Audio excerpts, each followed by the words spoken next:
some of these things do happen, particularly like in North Korea. That type of slavery still exists. But in the United States, especially with people who are undocumented, the most common type of human trafficking is labor trafficking.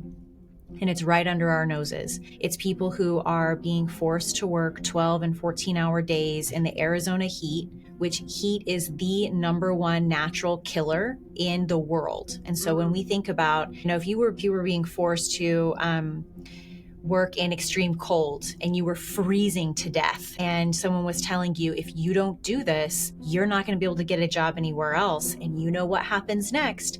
ICE is going to come knock on your door.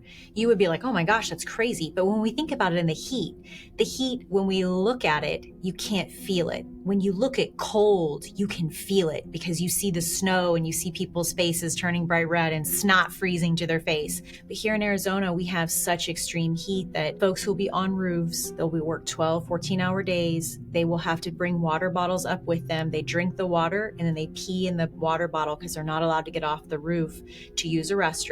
Yeah, you'll think next time you see a roofing crew, you'll notice there are no porta potties out front, and yet they're working all day long.